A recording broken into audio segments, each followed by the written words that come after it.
Good morning बच्चा लोग। आज one of the most famous question wave optics का, जो कि प्रत्येक बार आपके एग्जाम में सीबीएसई हो या जेट वो आ ही जा रहा है।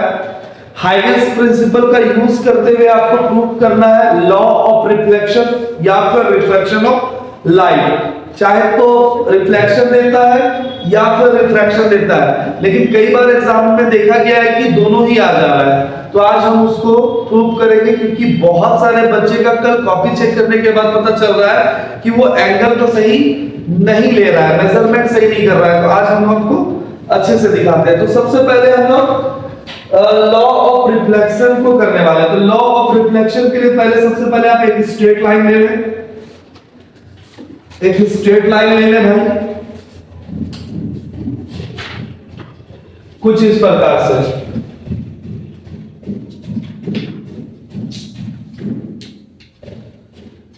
स्ट्रेट लाइन ले लिए। अब सबसे पहला आप क्या करें, दो रे कंसीडर करें। हमने एक रे 1 लिया है और दूसरा रे कुछ इस प्रकार से 2 लिया है। रे 1 और ये रे 2, दो रे कंसीडर कर ले। दो रे कंसीडर कर लिए। जब ये रे बच्चा इंसिडेंट हो रहा है किसी सरफेस पे, तो रिफ्लेक्शन के दौरान उसी मीडियम में फिर से ये क्या हो जाने वाला है, वापस चले जाने वाला है। तो आप भी ना इसको वापस कर दीजिए कुछ इस प्रकार से। और ये जो रे वापस हुआ बच्चा 1 जो है वो कन्वर्ट हो जाएगा 1 डैश में और 2 कन्वर्ट हो जाएगा 2 डैश में।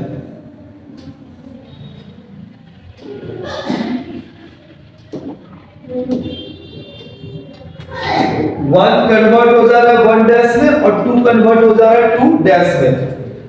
आपको पता है जब भी लाइट एक सरफेस से दूसरे सरफेस मतलब टकराने के बाद फिर वापस रिटर्न होती है, तो हम उसके लिए पहले नॉर्मल ड्रॉ करते हैं। तो यहां पर ना आप नॉर्मल n1 ले लें और यहां पर आप n2 या फिर n और n डैश भी ले सकते हैं। n2 चलिए हमने मान लिया, दो नॉर्मल यहां पर दे दिया। क्लियर है? अब सबसे पहला बच्चा आप क्या करेंगे कि स्पीड ऑफ लाइट यहां v1, इसको जिस स्पीड से आया ये भी स्पीड क्या है, सेम है। मतलब दो एक ही जगह से रे आ रहा है तो दोनों का स्पीड क्या है भाई, सेम है। अगर आप v मानना चाहते हैं तो v लिखिए, कोई दिक्कत नहीं। और बच्चा पार्टी छोटी, हमको पता है कि रिफ्लेक्शन के दौरान स्पीड का कोई चेंजिंग नहीं होता है, वही स्पीड में फिर से रह जाएगा, वही स्पीड में फिर से लाइट ट्रैवल करेगा। तो अब क्या करेंगे ना, हम यहां पर एक पॉइंट देखिए A, और इससे एक वेव फ्रंट खींचेंगे। इस पे वेव फ्रंट जो एंगल बनाएगा वो कितना डिग्री बनाएगा भाई, 90 डिग्री। इस वाले यहां से पॉइंट से एक वेव फ्रंट डालेंगे हम इस वाले रे पर, जो कि बनना चाहिए एकदम 90 डिग्री।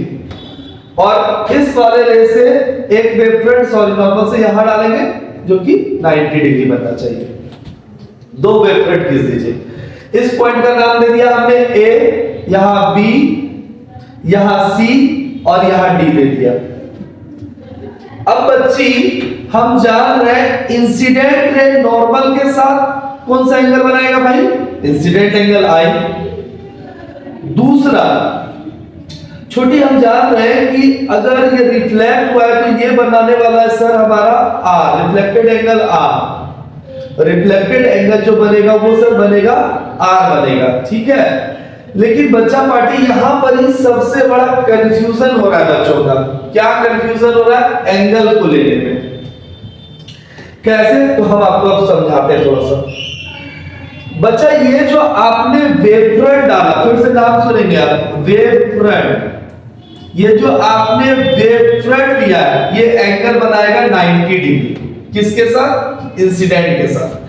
तो इंसिडेंट के साथ हमने I बना चुका है, इसमें से 90 में छोटी I बन चुका है। तो ये बचा हुआ जो पार्ट है ये वाला नॉर्मल, और ये बनने वाला है 90 माइनस के I, 90 माइनस के I। अच्छा बच्ची नॉर्मल, ये जो नॉर्मल है, नॉर्मल नाम सुनिएगा, नॉर्मल जो कि सरफेस के साथ कितना डिग्री बनाएगा 90। मतलब अगर आप पूरी तरह से यहां से यहां तक ले, अगर हम आपको कलर पार्ट से दिखाएं इस तरह से, ये नॉर्मल यहां से यहां 90 बनाता सर। 90 में ना 90 माइनस आई बन चुका, तो बात करेंगे तो 90 माइनस 90 और ये आई, तो ये से क्या हो जाएगा 90 कट जाएगा सर, और ये माइनस माइनस प्लस आई, तो बचा ये जो बचा हुआ पार्ट होता है ये कलर से ग्रीन से ये व्हाइट तक का, ये जो हमारा आता है इसी में कंफ्यूजन है। ये बनने वाला है हमारा एंगल, क्या बन जाएगा आई। फिर से समझते हैं, नॉर्मल के साथ ये आई, ये वेवफ्रंट बनाता टोटल 90, तो आई बन चुका तो 90 माइनस आई, और ये पूरा बना दिया आई। ठीक उसी प्रकार से अगर हम इसको रिफ्लेक्टेड को बच्चा माने, इसको माने, इसको रिफ्लेक्टेड के माने आर, तो ये ना वेवफ्रंट इसके साथ 90 बनाता, तो आर बन गया, तो ये बचा हुआ जो पार्ट है ये 90 माइनस आर बनेगा। तब तो ये व्हाइट वाला जो लाइन है जिसको आप नॉर्मल का नाम दे रहे हैं, नॉर्मल टोटल 90 बनाता, 90 में 90 माइनस आर बन चुका, तो ये वाला पार्ट कितना बनेगा भाई आर बनेगा। तो आप फिलहाल इतना लिख ले और एंगल दे दे, ठीक है। अगर लैंग्वेज में आप लिखना चाहेंगे तो इसको लिखेंगे लेट अस कंसीडर टू रे। आप लैंग्वेज में लिखना चाहे तो लिख सकते हैं इसको लेट अस कंसीडर टू रे 1 and 2 incident on surface at point A and B after a reflection it convert 1 dash and 2 dash and the speed of light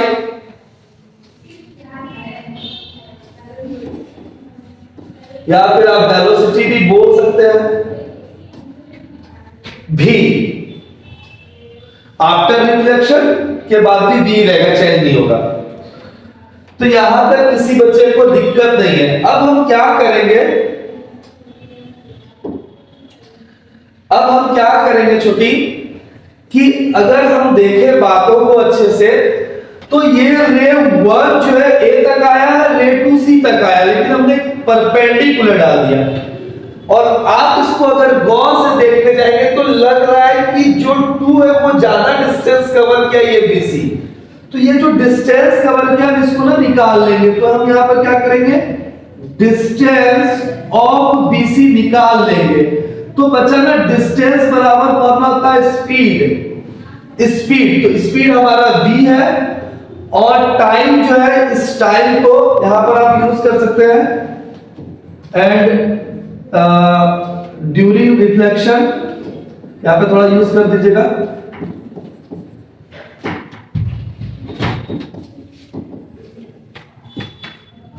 it consume time t, it consume time t। Reflection से पहले भी यहां पर जो टक्कर मारने से t लिया है और वहां भी t लिया है, तो कोई दिक्कत नहीं है यहां से t। तो हम ना क्या करेंगे छोटी, कि ये जो BC है होता है इस डिस्टेंस बराबर जो होता है, फॉर्मूला क्या होता है, डिस्टेंस बराबर स्पीड इनटू टाइम, या speed by time, speed into time. तो डिस्टेंस बराबर फॉर्मूला स्पीड इनटू टाइम, तो हमने टाइम t मेजर किया है। अब यहां देखिए रिफ्लेक्शन के बाद छोटी 1 डैश और 2 डैश हो रहा है, जो कि ये दोनों बराबर है, और हमने परपेंडिकुलर जब मारा तो ये ज्यादा हो जा रहा है भाई, ये ज्यादा हो रहा है AD, क्योंकि यहां से तो परपेंडिकुलर, ये लाइन और ये लाइन तो बराबर हो गया। तो अगर हम डिस्टेंस बात करें AD का, तो इसका भी होगा स्पीड इनटू टाइम, तो स्पीड तो v और टाइम यहां पर भी बाय t लग रहा है, speed into t, sorry velocity into time use कर सकते हैं। अब क्या कर रहे हैं हम ना, इसको इक्वेशन 1 मान ले रहे हैं छोटी, और इसको इक्वेशन 2 मान ले रहे हैं और डिवाइड कर दे रहे हैं। डिवाइडिंग इक्वेशन 1 एंड 2, तो क्या हो जा रहा है ना छोटी, BC अपॉन में AD और BT अपॉन में BT, तो ये कैंसल आउट होकर BC is equal to AD आ जा रहा है। मतलब ना रिफ्लेक्शन से पहले जो डिस्टेंस था और रिफ्लेक्शन के बाद का डिस्टेंस वो आपस में कहीं ना कहीं इक्वल आ जा रहा है। इतनी बात क्लियर है भाई? तो चलो अब आगे बढ़ेंगे फिर। अब ना छोटी हम क्या करने वाले हैं इसमें, और बच्चा पार्टी, हम ना एक ट्रायंगल कंसीडर करेंगे। इन ट्रायंगल A, B और C, यहां पर एक ट्रायंगल कंसीडर करने वाले हैं ABC, और देख रहे हैं ये एंगल I है, तो इसके सामने वाला जो लाइन है वो BC होने वाला है, क्योंकि हमें पता ही करना है, तो वो परपेंडिकुलर का काम करेगा, और ये बेस का काम करेगा और ये हाइपोटेन्यूज का काम करेगा। तो हम ना साइन थीटा लेके निकाल लेते हैं इसको। तो साइन अगर I लेके चले तो फॉर्मूला P अपॉन के H। तो आप बताएं P कौन सा होने वाला, बताइए P कौन होने वाला है, BC। P कौन होने वाला भाई, BC, और H कौन होने वाला छोटी, AC होने वाला है। ठीक है भैया, AC। अगर हम सिमिलरली ठीक इसी प्रकार छोटी अगर ADC में चल जाए, ये वाला ट्रायंगल में, तो इस वाले ट्रायंगल में जो डिस्टेंस तय किया है उसको पता कर लेते हैं। तो इन ट्रायंगल अगर बात करें ADC की बच्ची, तो साइन R बन रहा है बाबू, साइन R। तो परपेंडिकुलर देखिए R के सामने जो परपेंडिकुलर हो जा रहा है वो AD हो जा रहा है, और बाय बेस में सेम इसका आ जा रहा है AC। हम इसको 3 मान ले रहे हैं और इसको 4 मान ले रहे हैं। चलो आ जाओ यहां तक।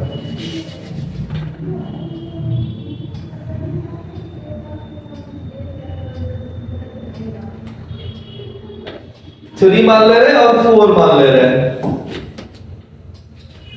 अब ना छोटी देखें, अगर हम 3 और 4 को अगर एग्जामिन करें हम, तो यहां बची BC, और सर यहां तो AD, यहां AC, यहां AC। ठीक है, तो एक काम करते हैं बच्चा पार्टी कि पहले से हम देख रहे हैं कि BC छोटी बराबर है और AD आपस में क्या बराबर है, मतलब ये पार्ट और ये पार्ट तो 3 और 4 का बराबर है, और यहां से AC है, यहां भी AC है। तो अगर हम बात करें फ्रॉम इक्वेशन 3 एंड 4 से बात करें बच्ची, तो इसका LHS पार्ट जो है वो BC AD के बराबर, ये पहले हमने प्रूव किया है, AC AC। तो फ्रॉम इक्वेशन 3 एंड 4 से अगर बात करें तो LHS पार्ट क्या है, LHS पार्ट इसका क्या है भाई, इक्वल है। तो इक्वल है तो छोटी यहां पर से क्या हो जाने वाला है, साइन I, अगर क्या हो जाने वाला है, साइन R। आप चाहे तो साइन साइन कटा सकते हैं, और ज्यादा अच्छा करना चाहते हैं छोटी, तो आप क्या करें, दोनों तरफ मल्टीप्लाई कर सकते हैं, साइन इनवर्स है, साइन इनवर्स साइन I और बराबर साइन इनवर्स और साइन R। तो यहां से क्या हो जाएगा ना, इनवर्स और ये आपस में साइन R, इनवर्स और साइन आपस में कैंसिल हो जाता है, तो यहां से भी angle I is equal to R। तो आपका जैसा मन बच्चा यहां पर से भी आप प्रूव कर सकते हैं, या फिर एंगल I बराबर कितना कर सकते हैं, R कर सकते हैं, साइन इनवर्स से मल्टीप्लाई कर सकते हैं। क्या कितनी बात क्लियर है?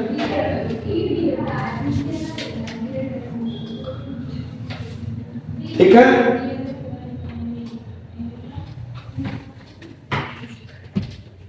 क्या है रिफ्लेक्शन तो दिक्कत। चलिए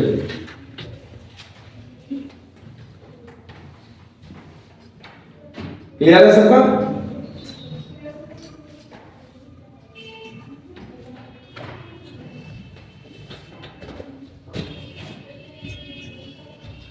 आप यहां से भी आई निकाल सकते हैं, यहां पर भी आपका आंसर क्लियर है भाई। यहां पर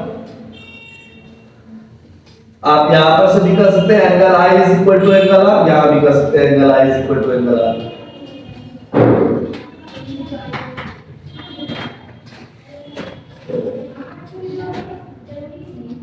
ठीक है, क्लियर है बेटा? चलिए अब ना हाइगन्स प्रिंसिपल का यूज करते हुए हम क्या करने वाले हैं, तो using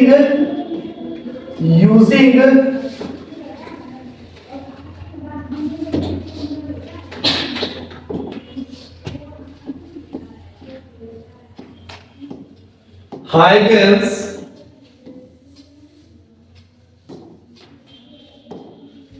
principal using Huygens principle proof इसका हम करने वाले हैं रिफ्रैक्शन को। किसको प्रूफ करने वाले हैं भाई? रिफ्रैक्शन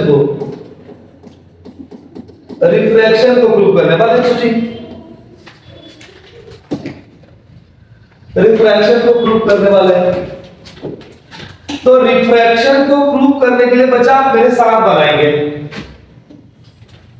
चलिए फिर से एक रे कंसीडर कर लीजिए, और यहां पर से एक रे लाइए। और आपको पहले से बता देना चाहते हैं कि यहां पर जो रिफ्रैक्टिव इंडेक्स है μ1 है आदर्श, और यहां पे μ2 है। अच्छा बात करें ऊपर अगर रेयर लिए और नीचे डेंसर, तो बताइए किसमें स्पीड ऑफ लाइट ज्यादा होगा? बोलिए। अगर बात करें डेंसर है तो μ2 क्या होगा? बड़ा होगा किससे? लेकिन अगर हम बात करें ऊपर में स्पीड हम लोग v1 ले लें और इसके वाले की स्पीड को v2 लेंगे, तो कौन सा स्पीड ज्यादा होगा? v1 ज्यादा होगा किससे? जैसे जैसे डेंसर में जाते हैं स्पीड कम होता है। तो ये बात आप पहले से ही ध्यान रखेंगे। तो तुरंत ना छोटी नफीसा इसमें बचा ना, इसमें क्या करिए आप कि नॉर्मल ड्रॉ कर दीजिए तुरंत एक n1, और जान रहे हैं कि सर रियलर से टेंशन में आ रहा है तो क्या हो जाएगा बच्चा? नॉर्मल की ओर मुड़ जाएगा, नॉर्मल की ओर मोड़ दे। यहाँ पे रे 1 ले ले और एक रे आप और कंसीडर कर ले, रे 2, और यहां पर भी आप इसको ना नॉर्मल दे दे और फिर से यहाँ पे ऐसे मोड़ दे, क्योंकि रियलर से टेंशन में जाने के बाद टुवर्ड्स द नॉर्मल होता है, टुवर्ड्स द नॉर्मल होता है, टुवर्ड्स द नॉर्मल होता है। अब बच्चे क्या करो ना, यहाँ पे पॉइंट मान लो ए, हमने यहाँ पॉइंट मान लिया छुट्टी बी। एक ना वेवफ्रंट आप इस पे डाल दो जो कि 90 डिग्री बनाने वाला है, और एक वेवफ्रंट यहाँ डाल दो छुट्टी जो यहाँ से 90 बनेगा भाई। वेवफ्रंट मतलब 90 डिग्री। अब आप तो पहले से प्यार से जानते ही हैं इंसिडेंट रे के साथ जो एंगल बनने वाला वो आई। छोटी ये वेवफ्रंट जो इंसिडेंट के साथ 90, तो आई बन चुका है, तो कितना बनने वाला है सर? 90 माइनस के आई। अब बताए नफीसा की नॉर्मल इस सरफेस के साथ कितना बनाएगा? तो 90 बनाएगा, तो 90 में 90 माइनस आई बन चुका है, तो बचने वाला कौन सा है? आई। पहले यहां तक आ जाए।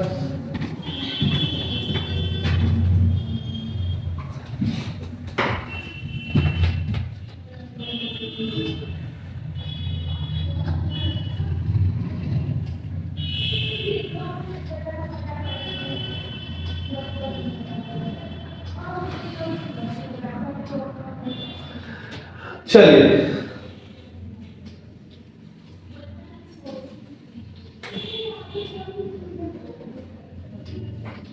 इसको कुछ नाम दे दें, सी दे दें या डी दे दें।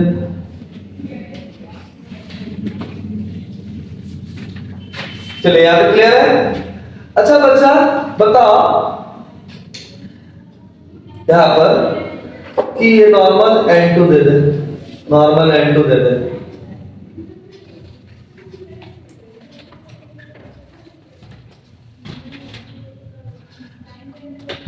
अच्छा बच्चा बताओ ये वाला एंगल कितना बनेगा? बताओ कितना बनेगा?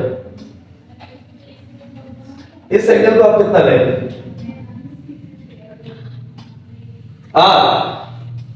आर लेंगे कि इसको लेंगे? ये रिफ्लेक्टेड को आप कैसे दिखाएंगे? आर से दिखाएंगे, और ये आपका नॉर्मल है, तो ये जो है वेव फ्रंट रिफ्लेक्टेड के साथ 90 बनता, तो ये वाला बचाव कितना बनेगा बोलो?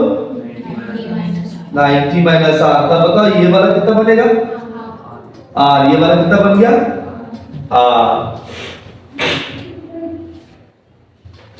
अब कोई साइकिल से कोई मतलब नहीं है, आप यहाँ पर रिफ्लेक्टेड को भी आप आर दिखा सकते हैं, आर डैश ले सकते हैं या आर, और एक आप आर इसको ले लेते हैं, यहाँ पे डैश ले सकते हैं, यहाँ पे आई डैश कर सकते हैं, आप आर डैश कर सकते हैं, तो आप डैश भी यूज कर सकते हैं, जो आपको आपका जो बना है वैसा।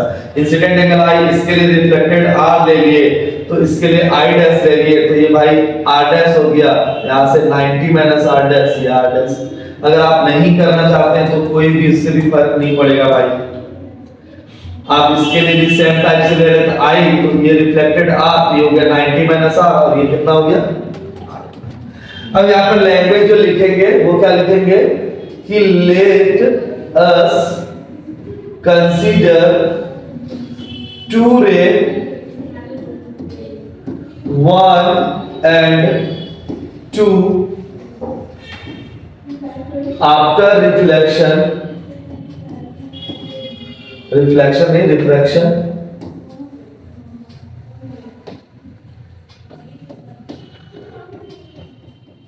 refraction, it convert 1 dash or 2 dash,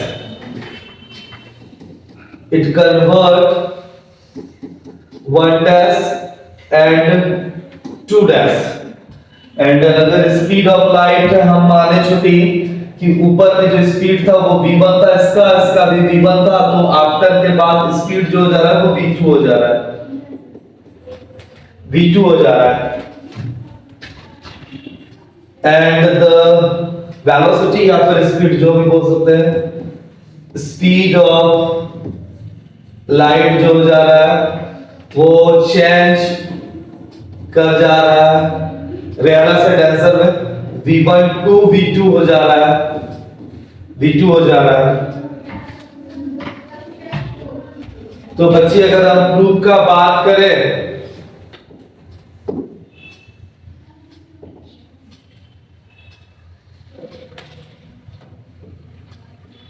हम आपको पहले बोल रहे हैं यहाँ पे आप आई डैश आर डैश भी ले सकते हैं, कंफ्यूजन नहीं कीजिएगा, ऐसे भी बना सकते हैं। तो क्या करेंगे ना बच्ची कि फिर से ये देखिए नफीसा, ये वाला रे में कुछ लग रहा है, ये रे ज्यादा चला है, कितना सीबी, तो ना डिस्टेंस ऑफ सीबी पहले पता कर लेंगे, डिस्टेंस ऑफ सीबी नफीसा पता कर लेंगे। तो distance of CB sir speed into time, तो वहां का स्पीड v1 है नफीसा, और टाइम मान लेते हैं t, इसको कुछ इक्वेशन 1 मान लीजिए। ये वाला में देखिए ये दोनों रे ठीक ठाक है, ये जो डिस्टेंस AD है ये ज्यादा लग रहा है, इधर से अगर देखें रिफ्लेक्शन के केस में तो ये AD जो डिस्टेंस ज्यादा है, तो ये रे तो आपस में लगभग में बराबर ही आ रहा है भाई, ये रे बराबर आ रहा है, ये डिस्टेंस ज्यादा है। तो सिमिलरली अगर AD का डिस्टेंस निकाल लें तो स्पीड होने वाला है यहाँ पर v2, और टाइम तो मैनेजमेंट, तो स्पीड चेंज हो रहा है तो t2 भी आप लिख सकते हैं, कोई दिक्कत नहीं है ऐसे, या टी ही रहने दीजिए, कैंसिल आउट कर देंगे दोनों में टाइम इंटरवल। टाइम चेंज करके बनाए कि टाइम सेम भी है, सेम भी है, ठीक है ठीक है। तो डिवाइडिंग इक्वेशन 1 और 2 कर दीजिए,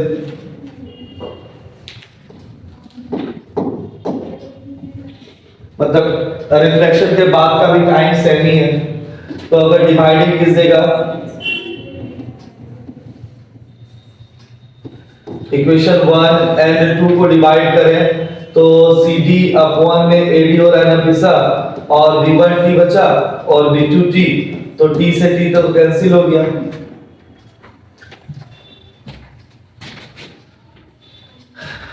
t से t कैंसिल हो गया। अब ना बच्चा क्या करते हैं, देखिए नफीसा बच्चा यहां पर एक ट्रायंगल बन रहा है ACB, तो इन ट्रायंगल में ACB में चल जा रहे हैं बाबू एंगल I, तो ये P और ये H, तो साइन I ले रहे हैं छुट्टी, साइन I बराबर P का काम जो कर रहा है वो CD कर रहा है बच्ची, और H का काम कर रहा है AB कर रहा है। चलो तो आप निकाल लो इसको,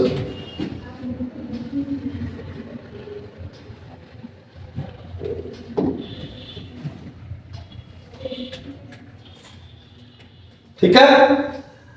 अब छोटी सिमिलरली आप एक नीचे ट्रायंगल जो चल रहा है एडीबी में, इन ट्रायंगल एडीबी में आप एडीबी में साइन देखो आप कौन सा एंगल बन रहा है, आर बन रहा है, तो साइन आर लेके चल जाओ तो परपेंडिकुलर जो है वो एडी होने वाला है और एच ए बी होने वाला है। यहां पे 3 और यहां पे 4।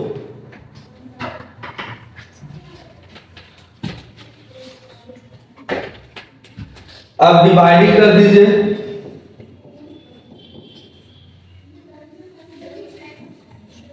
इक्वेशन 3/4 से कर दीजिए, 3 को 4 से डिवाइड कर दो तो 3 हो जाने वाला है आपका साइन आई अपॉन में साइन आर और वहां पे C B, C B by A B और बाय एडी बटे ए बी, तो ये दोनों तो कट जा रहा है चूंकि ए बी से ए बी, तो सी बी अपॉन में एडी और सी बी बाय एडी आपने लाया है v1 बाय v2।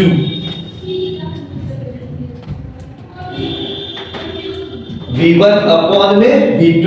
अच्छा एक बात बताइए, अगर हम बात करें रिफ्रैक्टिव इंडेक्स μ2 और μ1 तो हम जानते हैं कि रिफ्रैक्टिव इंडेक्स का स्पीड के साथ जो रिलेशन होता है बच्चा, वो जानते हैं कैसा होता है, इनवर्सली प्रोपोर्शनल होता है कि अगर रिफ्रैक्टिव इंडेक्स ज्यादा है तो उसमें स्पीड क्या होगा, कम होगा, क्या होगा, कम होगा। तो अगर μ2 बाय μ1 लिखे तो छोटी हमको यहां पर क्या लिखना होगा सर, v2 अपॉन में v1 लिखना होगा या फिर v1 अपॉन में v2 लिखना होगा, कौन सा लिखना होगा बताइए तो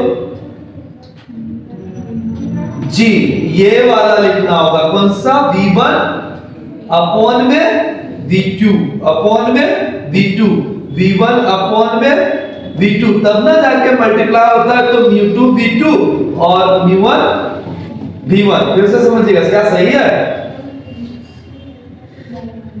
अब फिर से आपको समझाने की कोशिश करें, पहले आराम से देखिए, हमेशा याद रखेंगे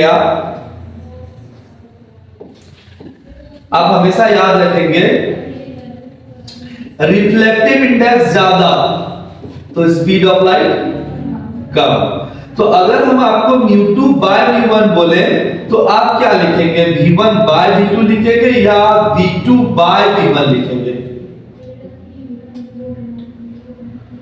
बताइए, या फिर v1 बाय v2 लिखेंगे, दोनों में से कौन होना चाहिए,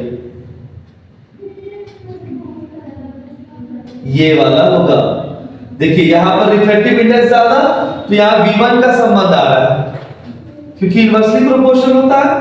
ठीक है, अगर ऐसे छोटी नहीं, ऐसे नहीं समझ में आ रहा सर, ऐसा समझाइए, ऐसा समझाते हैं। चलिए